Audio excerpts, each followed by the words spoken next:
Selamat malam, gimana kabarnya malam hari ini? Sehat selalu ya. Saya Ajat Ratma kembali menjumpai Anda di Mari Bicara. Selama beberapa waktu ke depan, saya akan mengajak Anda untuk berbicara tentang pendidikan anak usia dini.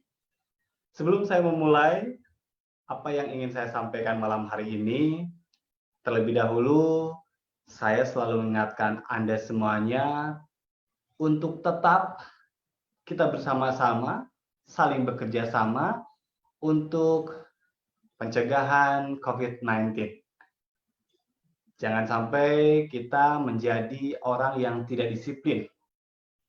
Mari bersama kita menangkan perjuangan ini dengan bertanggung jawab, ikuti arahan yang sudah disampaikan oleh pemerintah, terapkan sebagai pola hidup baru, protokol kesehatan, mulai dari mengenakan masker jika bepergian keluar rumah, kemudian juga membiasakan sesering mungkin mencuci tangan, menjaga jarak pada saat Anda bertemu dengan orang, dan diupayakan Anda memilih kegiatan-kegiatan yang minim resiko, tidak bepergian ke kerumunan. Baik, mudah-mudahan kita semuanya makin terbiasa, sudah mampu beradaptasi dengan kebiasaan-kebiasaan baru ini. Sahabat semuanya, kita tahu bahwa dunia pendidikan merupakan salah satu sektor yang terdampak. Banyak perubahan yang terjadi, yang dilakukan mulai dari tatanan kebijakan hingga pelaksanaan. Kalau dibilang jumpalikan mungkin terlalu berlebihan, tapi ada banyak orang yang harus lakukan berbagai upaya supaya layanan pendidikan bisa tetap berjalan.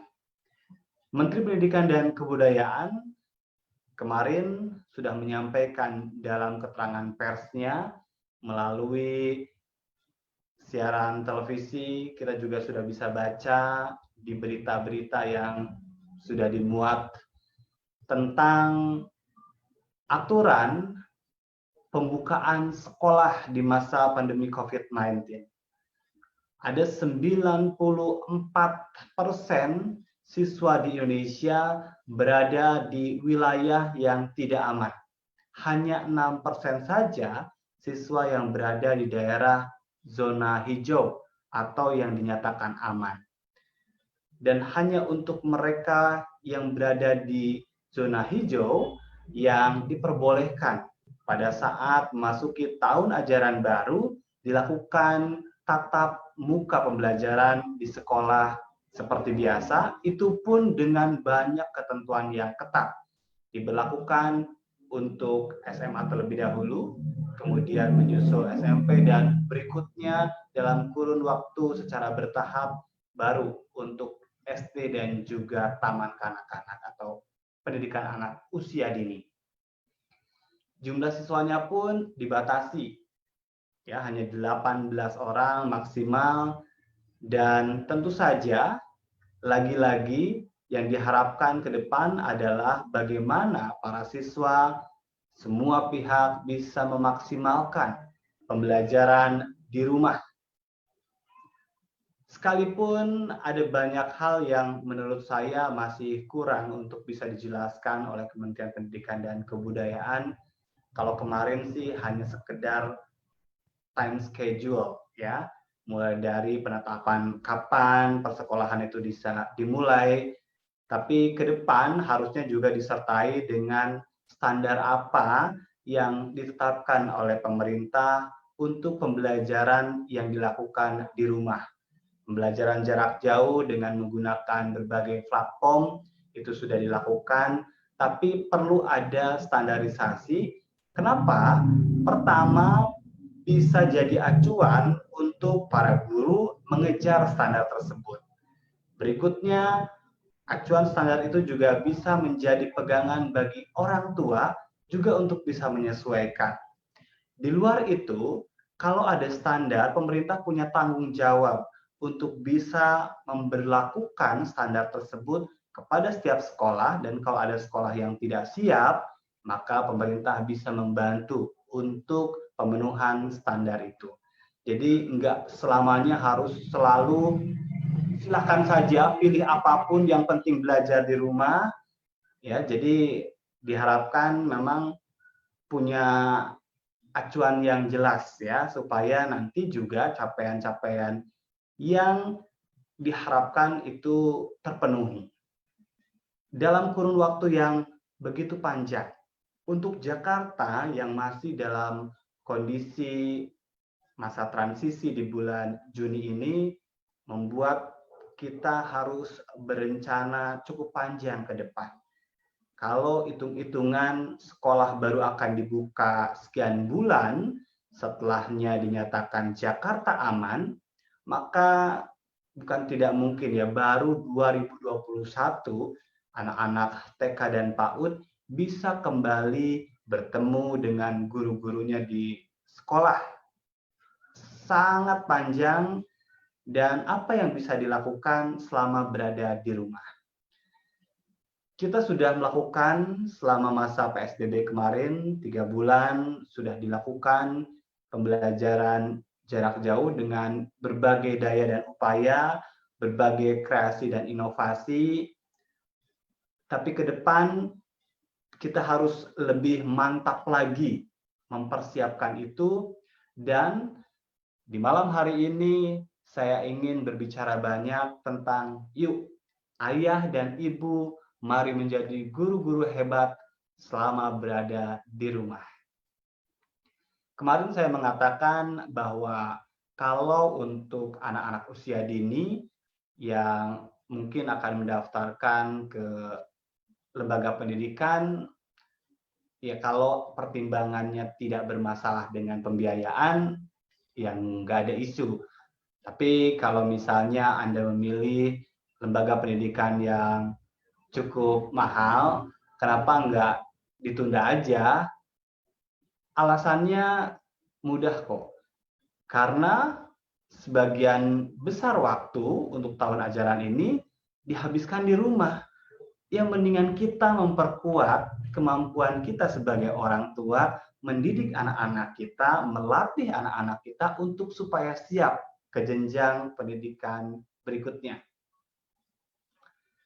Baik, bagaimana kita bisa menjadi orang tua hebat ya, menjadi guru di rumah, bekerja sama dengan guru di sekolah, atau kalaupun memang sama sekali anak Anda belum bersekolah, Anda pun bisa memulai membiasakan kegiatan-kegiatan yang positif yang nanti saya akan sampaikan. Apa saja sih yang dilakukan untuk anak-anak selama di rumah?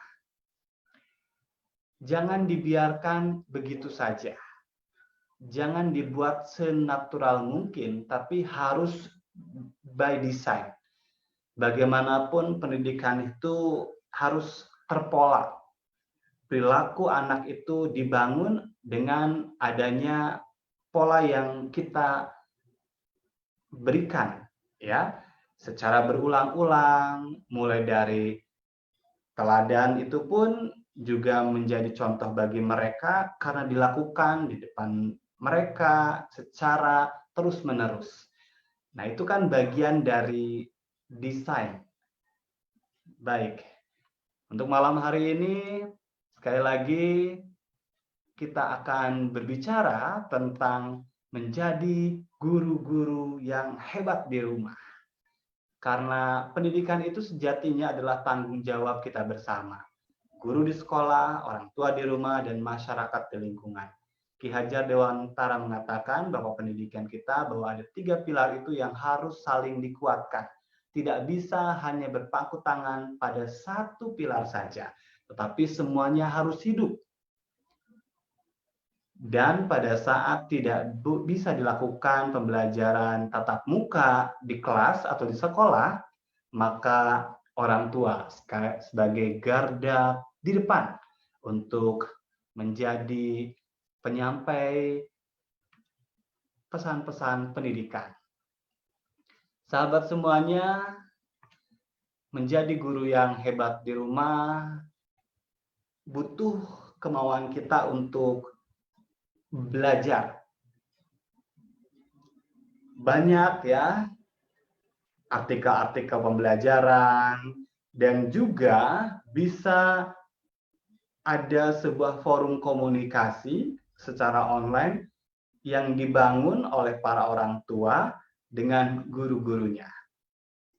Atau kalau Anda memang tadi anaknya belum ke sekolah, Anda belum punya jaringan itu, ya Anda bisa bertanya kepada banyak ahli pendidikan anak usia dini. Kalaupun tidak ada yang Anda kenal, saya bisa dengan senang hati sharing pengetahuan dan pengalaman yang bisa saya sampaikan untuk Anda semuanya. Kalau Anda ingin memberikan komentar, bertanya, atau menambahkan, Anda bisa isi ya kolom komen yang ada di bawah ini. Baik, bagaimana kita sebagai orang tua, ayah, dan ibu menjadi guru-guru hebat di rumah? Lakukan kegiatan terpola. Lagi-lagi kita harus punya kurikulum pembelajaran di rumah. Kalau Kementerian Pendidikan dan Kebudayaan tidak bisa memberikan itu, yuk kita buat sendiri. Nggak mungkin pembelajaran selama beberapa bulan ke depan itu dibuat serampangan tanpa ada perencanaan. Termasuk juga bagi para orang tua yang akan mempersiapkan anak-anaknya, terutama untuk anak-anak usia dini, saya berbicara malam hari ini, mempersiapkan mereka untuk bisa siap duduk di bangku sekolah dasar. Lakukan kegiatan-kegiatan dengan memilih waktu yang tepat, biasanya di pagi hari seperti pada umumnya sekolah, atau di sore hari, dan ini dilakukan secara terjadwal. Jadi Senin sampai Jumat itu adalah kelas Anda untuk Anda belajar bersama dengan anak-anak Anda. Baik, apa yang harus dilakukan kalau bersama dengan anak-anak dan tadi ya, kita isi jadwal hari demi hari itu dengan apa saja? Coba kita buka satu persatu ya. Mudah-mudahan apa yang nanti saya sampaikan bisa menjadi referensi bagi Anda untuk kemudian bisa diimplementasikan. Sahabat semuanya, untuk Anda ketahui bahwa sama halnya dengan kegiatan anak-anak PAUD di lembaga pendidikan, guru-gurunya pasti akan memulai pertemuan dengan senyum, sapa, dan salam. Lakukan itu juga ya. Jadi minta waktu anak untuk bersiap ya, melakukan kegiatan-kegiatan bersama ayah dan bundanya pada waktu yang sudah disepakati bersama. Berikutnya, yuk kita mulai dengan belajar berdoa. Ya, berdoa menurut agama dan kepercayaannya masing-masing. Ajarkan anak selalu memulai kegiatan dengan berdoa terlebih dahulu.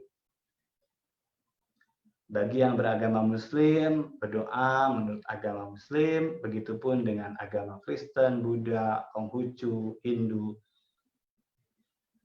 Ajarkan anak untuk paham bahwa kita sebagai manusia ini adalah insan yang bertugas untuk berusaha, tetapi Tuhan yang Maha Kuasa lah yang akan menentukan segalanya. Ada kekuatan besar yang menggerakkan kita dalam kehidupan ini, yaitu Tuhan Yang Maha Esa.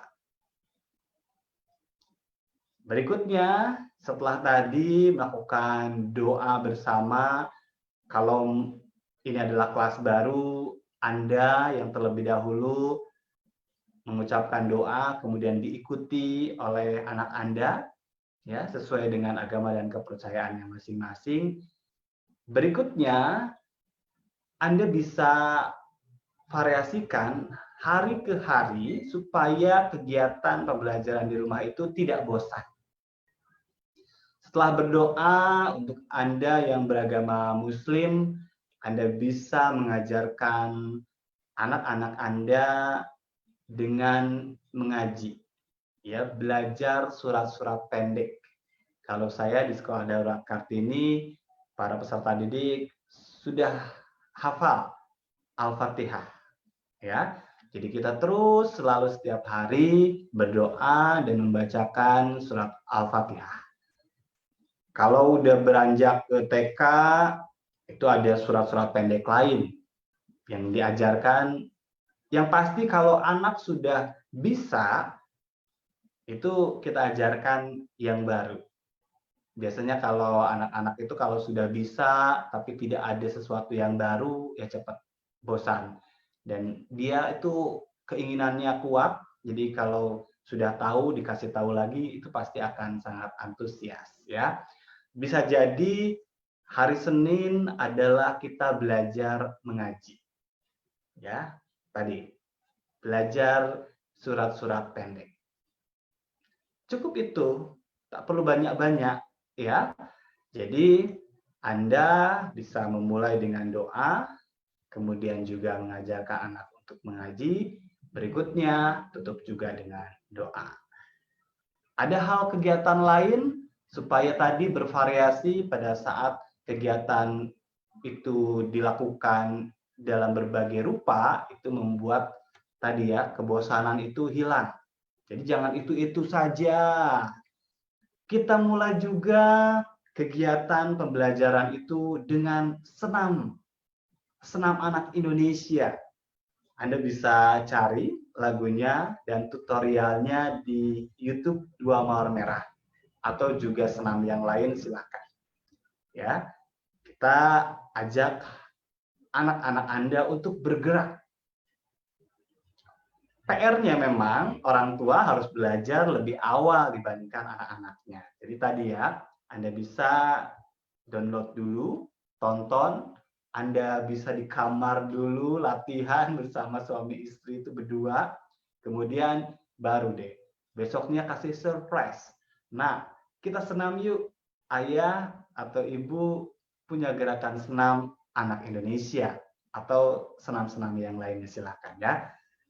Ini menjadi kegiatan awal yang bisa dilakukan pada saat sebelum memulai pembelajaran. Tadi setelahnya berdoa, kemudian kita ajak anak-anak untuk senam bersama ya supaya badannya sehat dan pastinya kalau udah badannya sehat jadi anak yang kuat begitu ya.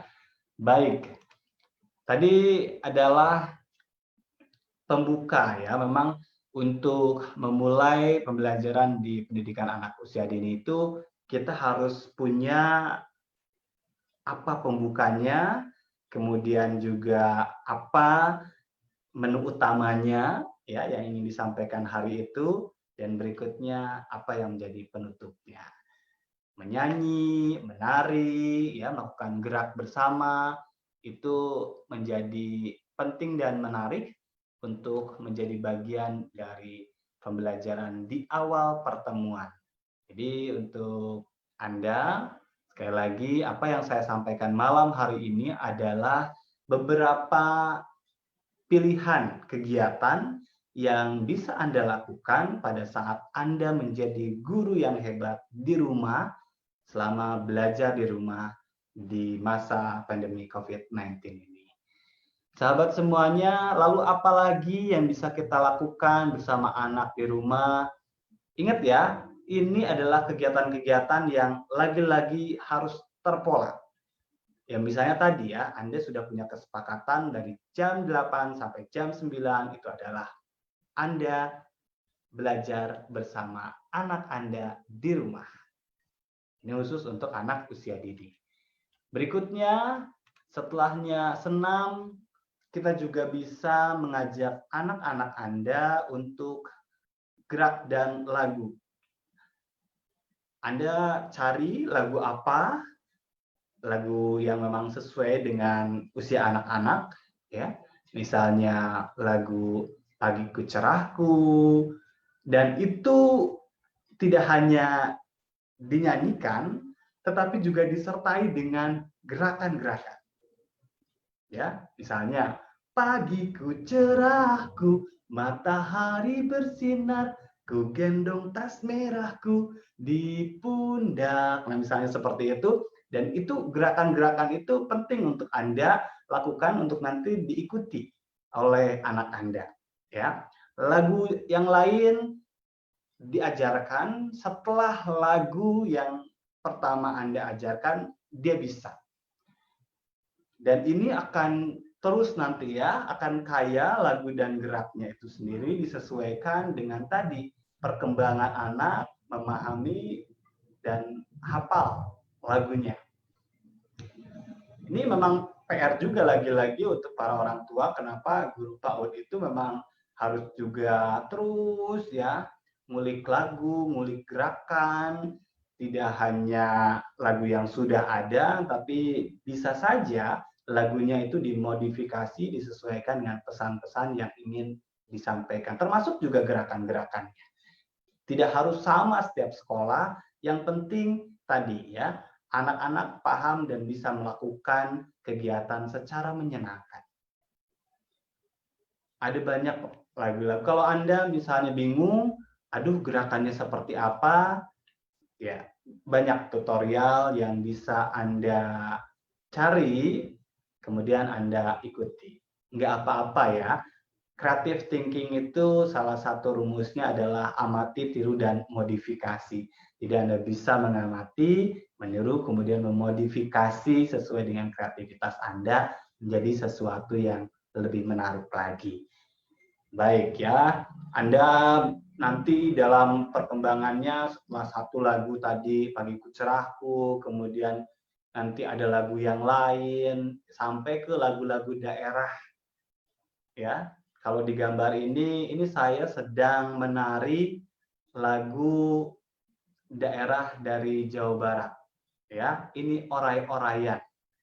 Orai-oraian luar leor mapai sawah. Nah, itu ya. Baik, ini banyak nanti. Jadi selama berhari-hari anak diajarkan satu lagu, nanti kalau udah lagunya hafal, Anda harus siapkan lagu lain.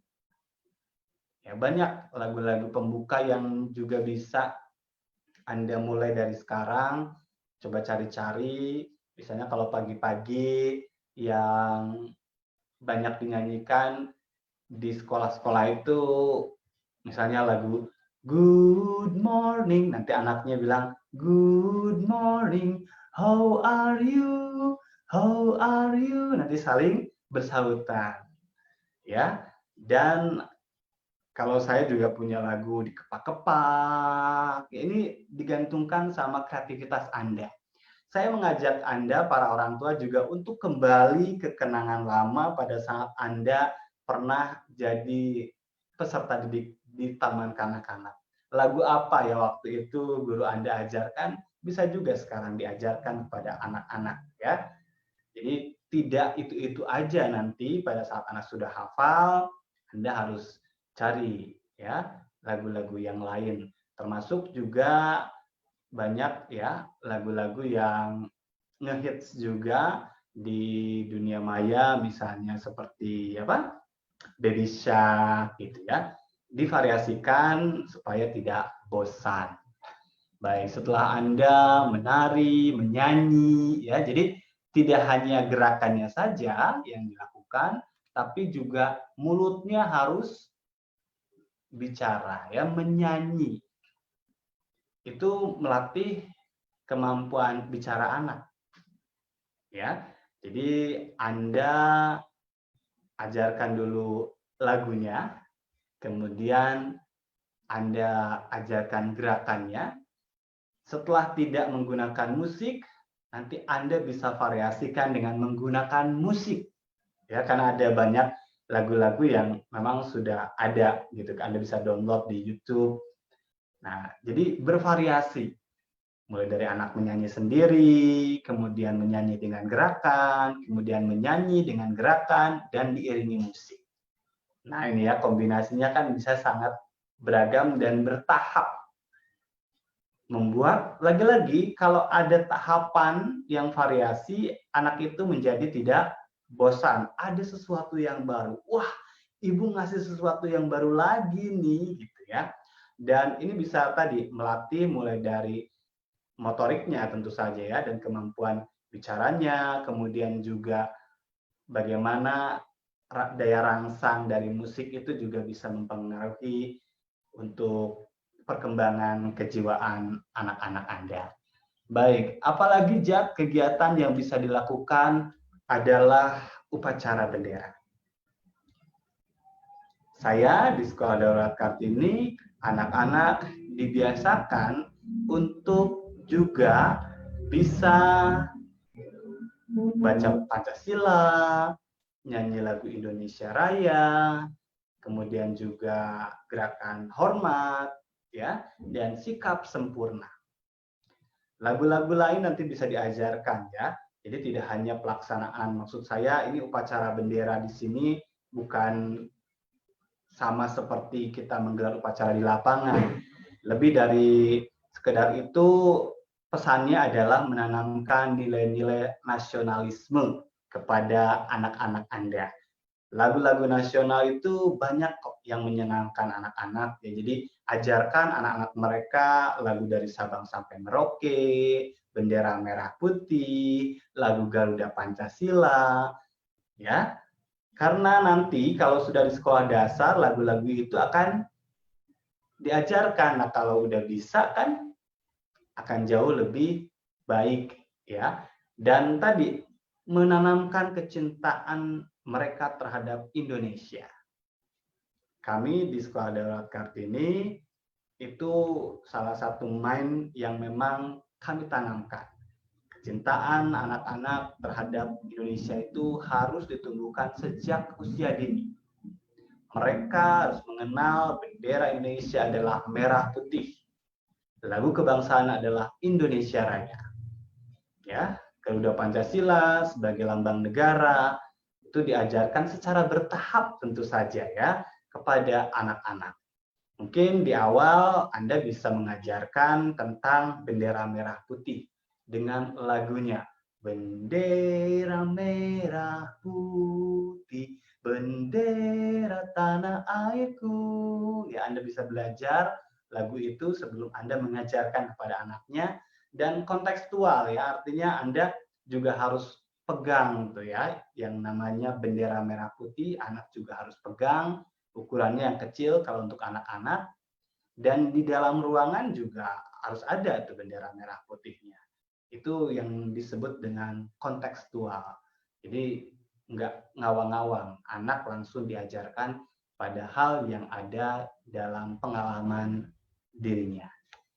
Baik, selain menumbuhkan rasa nasionalisme dengan tadi ya, mengenalkan Indonesia mulai dari lagu kebangsaan, bendera, lambang, dan lagu-lagu nasional, kegiatan yang bisa menjadi variasi pada saat Anda belajar di rumah bersama anak-anak adalah bercerita.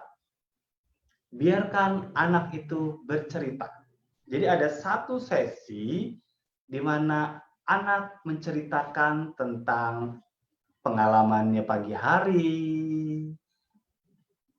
Kalau kami, karena di sekolah, jadi anak-anak bercerita tentang apa yang dilakukan di rumah.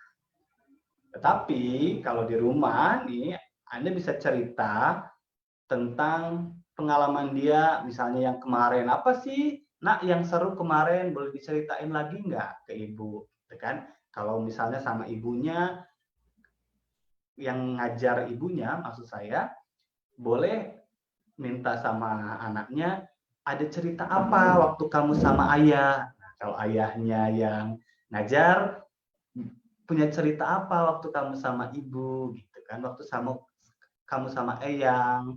Dan terus ya, untuk dilatih anak-anak menceritakan banyak hal. Menceritakan tentang apa yang dia senangi, menceritakan tentang apa yang menjadi kegundahannya, nggak ada masalah. Termasuk juga dia bercerita tentang dirinya. Nama saya Ajat, ayah saya, ibu saya, dia adalah seorang pekerja di mana, gitu kan. Ini terus dilatih menjadi salah satu bagian dari pembelajaran anak-anak pada saat Anda menjadi guru di rumah. Selain itu, ya memang untuk anak usia dini yang difokuskan adalah melatih motorik kasar dan motorik halus. Ya, Anda bisa banyak menggunakan media, mulai dari ngisi botol kosong, ada beras ya, diisiin ke botol itu dengan tangannya, latih ya, untuk sampai penuh botol itu, atau juga pledoi ya. Dan pledoinya nggak usah yang beli dari supermarket ya, justru bikin ya dari tepung terigu, kemudian ada pewarna makanan, Anda kasih garam, kemudian kasih juga minyak biar enggak lengket ya. Kemudian mulai dari awal, anaknya jangan ibunya yang bikin, anaknya yang bikin ya, diarahkan. Jadi itu adalah salah satu kegiatan yang menyenangkan. Berikutnya, karena ini dari terigu, kemudian tadi sudah dibumbuin garam gitu, itu bisa dikukus ya, bisa dikukus dan bisa dimakan gitu ya.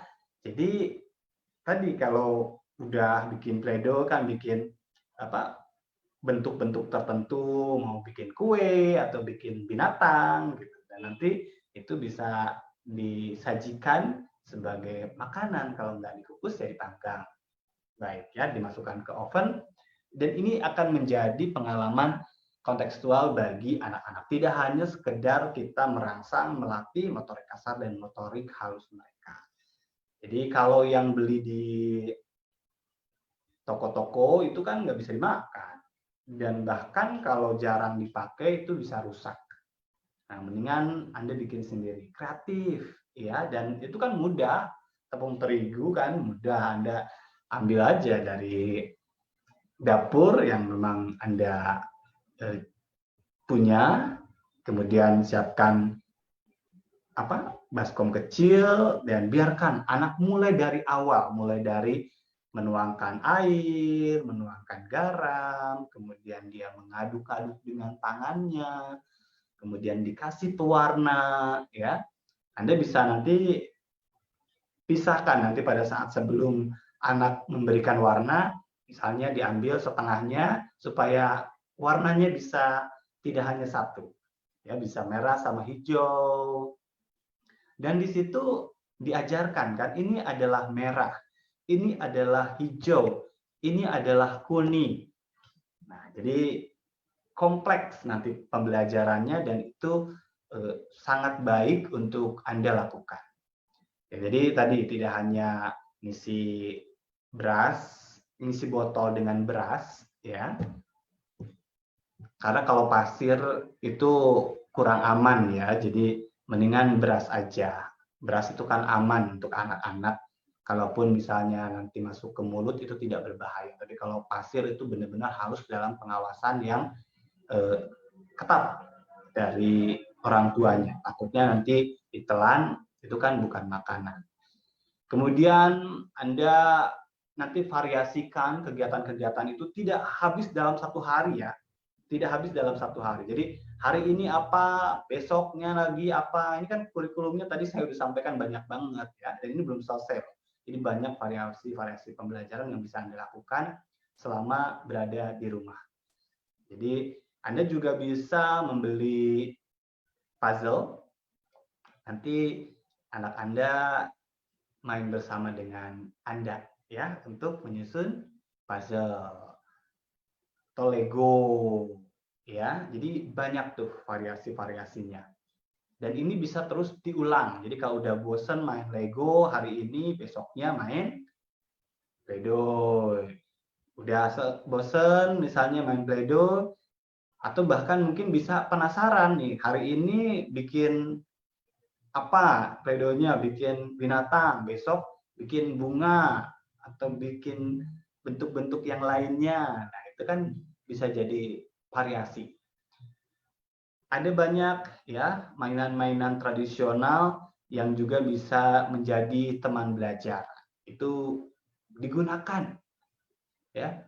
Jangan robot-robotan otomatik, itu pembelajarannya sangat sedikit untuk anak-anak ya. Anda bisa beli kotak kayu yang nanti anak mulai dari menyusunkan. Anda juga harus peka terhadap perkembangan anak Anda. Ini usianya berapa? Usianya misalnya 3 tahun. 3 tahun itu apakah anak Anda sudah, jangan langsung ke kegiatan-kegiatan yang sulit, ya bertahap. Jadi mulai dari menyusun, kalau misalnya balok kayu itu menyusun sampai tinggi.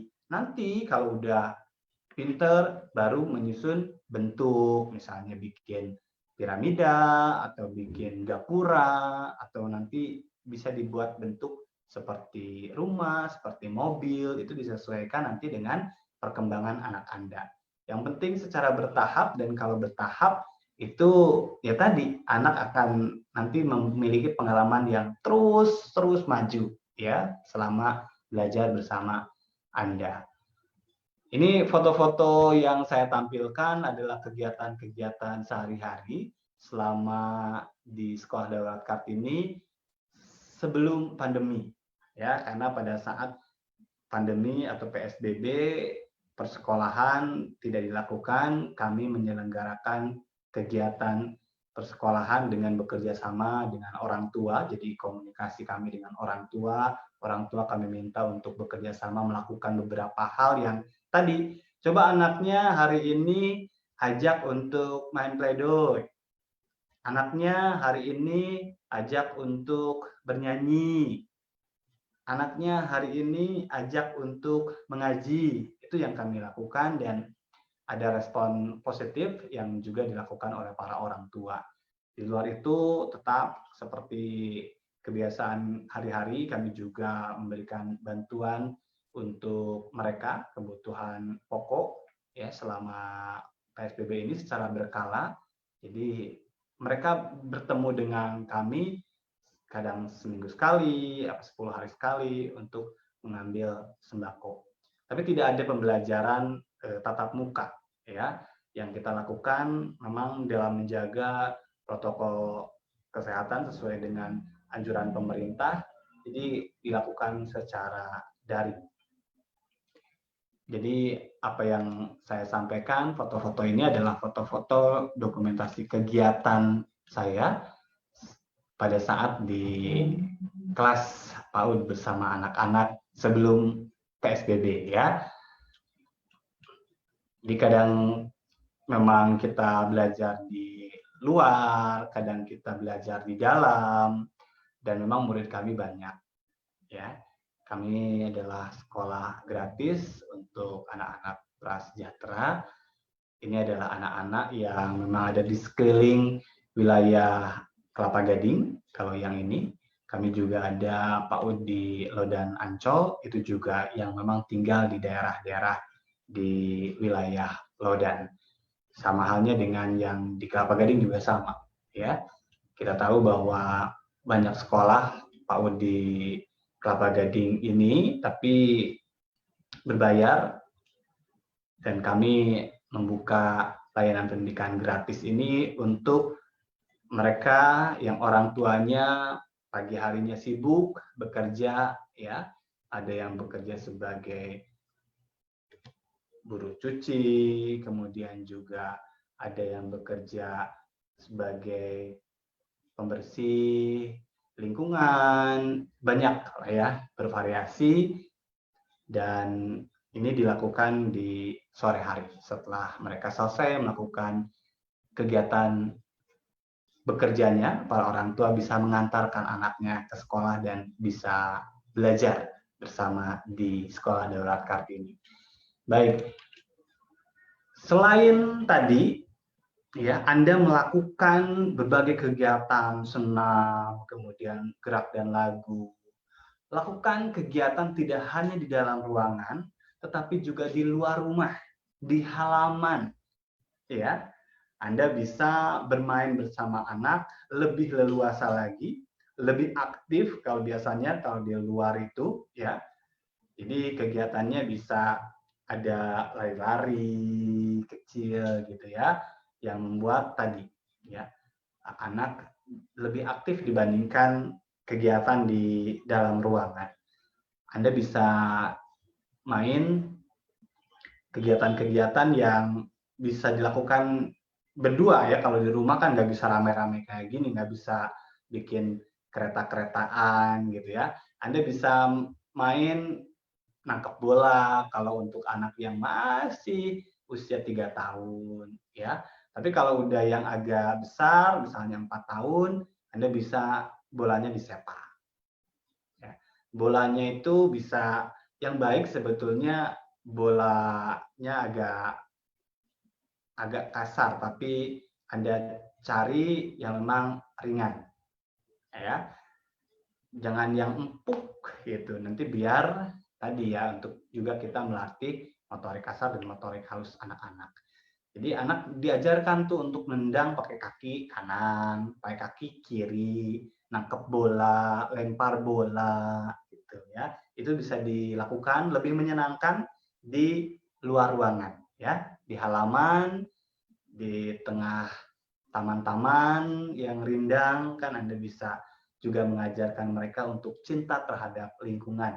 Mungkin Anda bisa memulai dengan menyiram dulu tanaman, ya, nyapu-nyapu dulu bersama, membersihkan dulu pekarangan, lalu Anda bisa mulai pembelajaran itu, ya. Berikutnya kegiatan di luar lain yang bisa Anda lakukan adalah bermain air, ya. Untuk Anda yang punya kolam renang, ini kegiatan yang pasti sangat menyenangkan bagi anak-anak ya. Bermain air itu anak-anak pasti senang ya. Apa yang bisa dilakukan pada saat Anda bermain bersama dengan anak-anak di air ya, tidak hanya sekedar berenang ya. Saya juga mengajarkan mereka ini kalau bolanya misalnya ini bola apa? Ini bola merah. Ini bola apa warnanya? Ini bola hijau gitu ya. Di luar itu kalau secara bersama-sama seperti yang ada dalam gambar ini juga adalah bagaimana cara mereka juga mengenal teman-temannya ya. Tapi kalau di rumah sekarang kan tidak bisa rame-rame ya. Jadi Anda bisa juga tetap melakukan tadi dengan bola yang banyak sambil Anda kasih challenge tadi ya. Misalnya coba masukkan 6 bola ke dalam keranjang, gitu kan. Bola warna merah semuanya. Keranjang ini Anda isi dengan warna hijau, gitu ya. Jadi banyak variasi-variasi, tidak hanya sekedar kegiatan berenang. Ya, selain menyehatkan olahraga, tapi tetap ada pembelajaran lain yang bisa Anda lakukan. Baik, sekali lagi sebelum saya lanjutkan, Anda bisa bertanya, menambahkan, atau berkomentar, silakan. Untuk Anda yang malam hari ini ya menyaksikan tayangan ini, Anda bisa ikut juga berpartisipasi. Saya sangat senang jika Anda juga bisa memberikan masukan, tambahan, atau apapun itulah ya pada kesempatan malam hari ini. Baik, saya ada teman ini, hal yang tersulit adalah penanaman sehingga dapat menginternalisasi dalam diri, bukan hanya konsep yang dihafal semata. Percaya SDK melakukan melihat aktivitas dan semangat bergerak SDK Daurat. Ya, ini dari Clara Yanti Pangaribuan. Baik, terima kasih atas apresiasinya. Semangat kita bersama tentu saja untuk memberikan pelayanan ya. Sahabat semuanya, kita lanjutkan lagi ya. Silakan kalau Anda ingin berkomentar, saya tunggu Anda sampai nanti semua materi yang saya sampaikan selesai. Tadi sudah berenang bersama ya. Ingat, lagi-lagi saya sampaikan ini harus terjadwal, terpola ya setiap hari. Jadi bukan serampangan, semaunya Anda, sesempatnya Anda, enggak, dijadwalkan. Kalau berenang itu hari apa?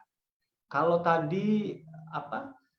Anda belajar mengaji itu hari apa gitu ya.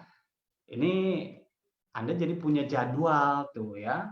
Bisa Anda buat sendiri kalau memang Anda untuk anak yang memang belum pernah bersekolah. Kalau anak Anda sudah bersekolah, Anda bisa konsultasikan itu dengan guru-gurunya di sekolah ya. Baik. Berikutnya bikin tempat belajar di luar rumah.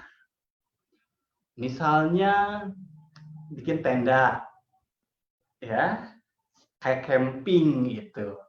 Ini untuk kebaruan ya. Jadi biar anak-anak tuh nggak bosen belajar tuh di situ aja gitu ya. Ajak mereka untuk punya pengalaman yang lain. Kalau ini adalah foto di saung baca ya. Jadi di tepi sawah, jadi kegiatan pembelajaran dilakukan di luar dan bisa membuat anak-anak jauh lebih antusias begitu. Termasuk juga kalau di pekarangan Anda agak sedikit luas, Anda bisa buat semacam gazebo gitu ya. Apalah yang memang membuat suasana baru. Bahkan ya kami di Sekolah Dakwah Kartini itu punya satu mobil dan mobil itu adalah mobil tempat belajar. Jadi kalau dibuka itu mobilnya itu kayak perpustakaan, ada banyak mainan di situ dan itu bisa jadi tempat belajar juga. Jadi termasuk juga untuk Anda misalnya kalau jarang juga menggunakan mobil satu hari, sulap tuh bagian belakangnya saja karena biasanya kalau untuk mobil-mobil keluarga kan memang sering digunakan, tapi nggak apa-apa disulap bagian belakangnya itu didesain dengan banyak mainan, ada buku-buku, kasih karpet berwarna, dan kita bisa belajar gitu kan sambil dibuka bagian belakangnya ngadep ke halaman bisa belajar di situ ya. Jadi kayak semacam gazebo ya, tapi di mobil bagian belakang itu bisa menjadi pengalaman. Jadi buat kegiatan-kegiatan yang kreatif supaya anak betah. Karena salah satu PR untuk belajar di rumah adalah banyak anak-anak yang merasa bosan, merasa tidak ada kegiatan-kegiatan yang berarti sehingga mereka merindukan untuk bertemu dengan teman-temannya dan gurunya di sekolah. Sementara ya kondisinya seperti ini tidak bisa itu dilakukan gitu ya. Harus mau tidak mau berada di rumah demi kesehatan. Kegiatan yang bisa Anda lakukan adalah mewarnai ya. Jadi mulai dari bikin telur yang bulat kemudian diwarnai. Sebelumnya anak-anak dengan menggunakan krayon untuk anak usia dini itu bikin bulatan aja dulu. Besoknya misalnya bulatan itu diwarnai. Berikutnya nanti kalau sudah rapi segala macam, challenge-nya adalah warnanya Anda tentukan. Misalnya yang ini hijau, biru, kuning. Nanti anak akan terlatih untuk mengambil krayon warna hijau, warna kuning gitu ya. Jadi belajar warna juga gitu. Kemudian Anda bisa juga menyiapkan nanti lembaran kertas gambar yang sudah ada gambarnya, nanti bisa anak secara imajinatif juga memberikan warna pada gambar tersebut. Ya, tadi kita juga harus secara kontinu kalau kita ingin menanamkan pendidikan karakter kebangsaan, jangan lupa juga di setiap pola atau gambar yang kita berikan itu juga tidak sembarangan asal gambar aja gitu ya.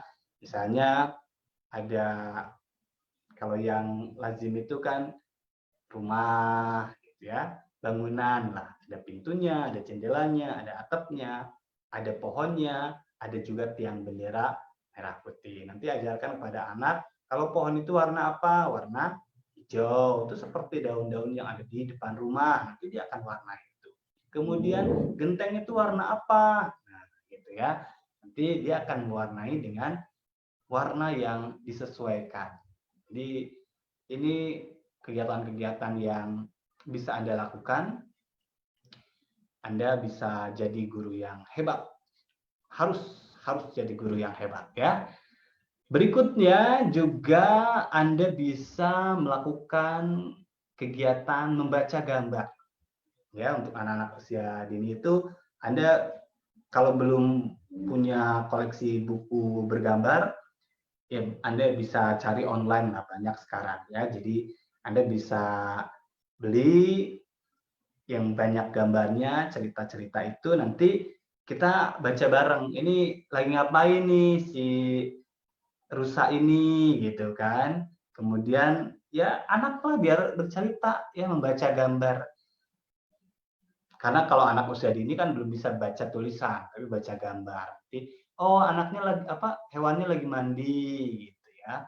Nanti kita kenalkan bahwa hewan ini bernama siapa sesuai dengan cerita yang ada di buku yang kita berikan. Ini akan menarik. Kemudian kalau sudah lebih terampil lagi, bukunya Anda bisa cari yang ada cerita-cerita bukan misteri. Jadi misalnya pada saat dibuka lipatannya itu ada satu cerita lain, dibuka lagi.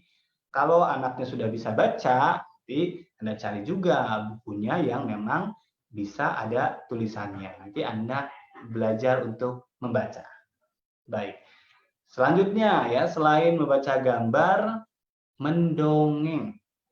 Ya, tidak banyak memang yang pintar, tapi harus belajar. Saya pun sama ya. Jadi kita punya banyak referensi dongeng itu ya kita belajar dari buku ya, ada buku-buku dongeng kita belajar dulu, kita praktekkan dulu sendiri di depan kaca gitu ya. Kalau udah ngerasa seru, baru deh kita ya berani tampil.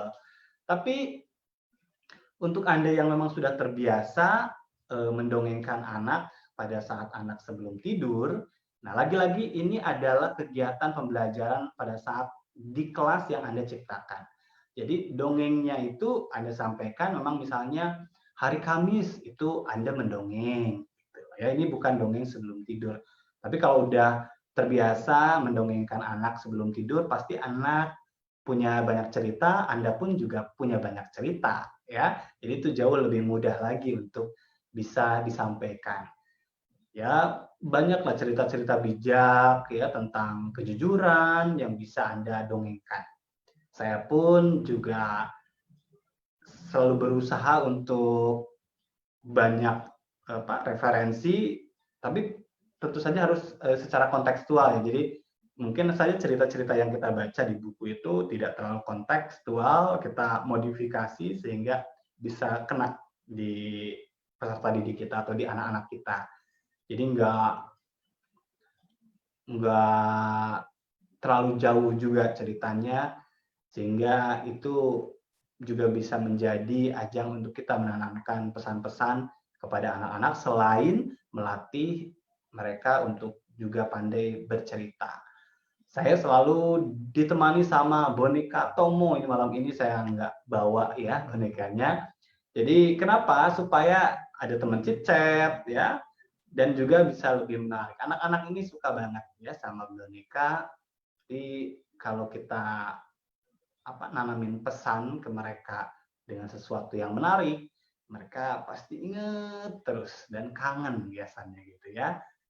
Anda juga bisa nanti ya memunculkan boneka-boneka yang Anda miliki untuk jadikan teman Anda bercerita di depan anak Anda. Itu akan jauh lebih menyenangkan.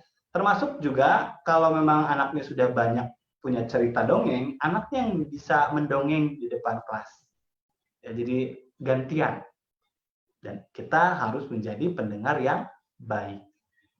Sama termasuk juga di kelas saya, jadi kalau anak-anak sudah hafal, jadi kadang dongeng itu jangan juga berpikir bahwa anak-anak itu akan bosan kalau kita mengulang cerita. Belum tentu ya. Jadi perlu untuk terus diulang. Ya, anak-anak itu apapun, nyanyian, cerita, itu perlu terus diulang. Nanti kalau kelihatan bosan itu, kalau dia memang benar-benar sudah sangat hafal.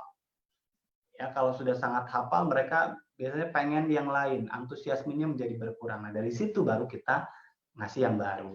Kalau masih dianya belum belum hafal betul, ya terus nggak ada salahnya untuk terus diajarkan. Baik, sahabat semuanya, gimana? Sulit apa mudah menjadi guru hebat di rumah? Ya perlu banyak belajar semuanya juga ya. Guru-guru pun akan terus belajar dari anak-anaknya. Ya, sangat kontekstual tentu saja. Apa yang kita alami di kelas itu bisa menjadi referensi untuk kita membuat sebuah perencanaan pembelajaran setiap harinya. Kenapa saya mengatakan pekerjaan guru itu menantang dan juga menyenangkan? Karena kita akan terus dipacu untuk belajar hal yang baru gitu. Jadi nggak monoton gitu-gitu aja. Di luar itu kita juga punya teman belajar, ya ini adalah anak-anak. Jadi mereka itu juga adalah sumber belajar kita.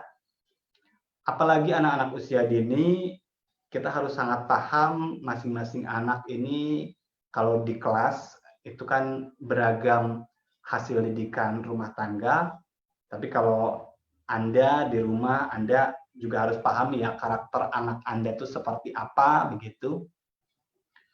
Dan ya memang harus dibuat sebuah kesepakatan. Kesepakatan itu ya nggak harus dengan agreement tertulis seperti sebuah perjanjian.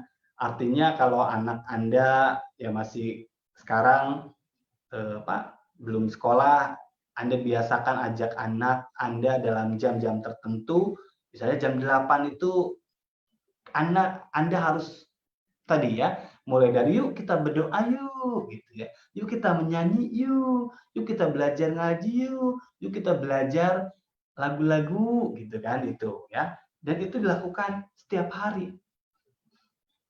Nanti kalau Sabtu dan Minggu ya libur. Ya liburnya kan juga tetap bermain sebetulnya gitu ya, tapi tidak terpola di jam dan waktu yang sama. Misalnya durasinya 1 jam. Kalau anak usia dini itu nggak perlu lama-lama. Ya. 1 jam itu sudah cukup.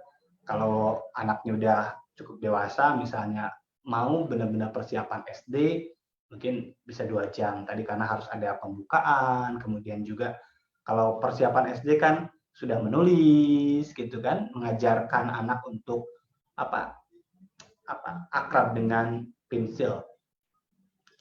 A, I, U, E, O. Dan kalau persiapan SD sudah mulai dikenalkan. Sekalipun itu bukan prasyarat capaian, tapi itu bisa dikenalkan karena tadi ya, supaya anak juga bisa siap nanti pada saat masuk tingkat sekolah dasar. Kenapa itu dilakukan di pra sekolah dasar? Karena harusnya sebetulnya di SD kelas 1 baru belajar nulis, itu idealnya. Tapi prakteknya ini banyak guru-guru di sekolah dasar yang dalam tanda kutip, maaf, males ngajarin dari awal.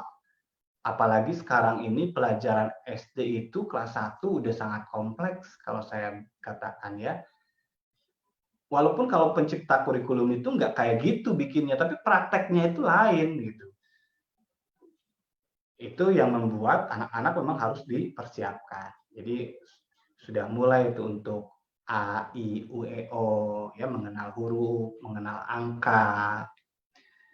Dan untuk para orang tua, kalau bingung bagaimana cara mengajarkan anak-anak untuk persiapan sekolah dasar, di YouTube Dua Mawar Merah, itu ada belajar di rumah bersama Ibu Guru Kembar, Anda bisa belajar mengenalkan huruf ya, karena ternyata itu bukan A B C D E F G, enggak ya, ngajarin anak untuk tahu bisa baca itu ada aturannya, ada tahapannya. Ya, jadi kadang yang saya kritik adalah kebiasaan orang tua yang memberikan anak gadget, kemudian di dalam gadget itu ada tuh belajar A, B, C, D, E gitu kan gitu.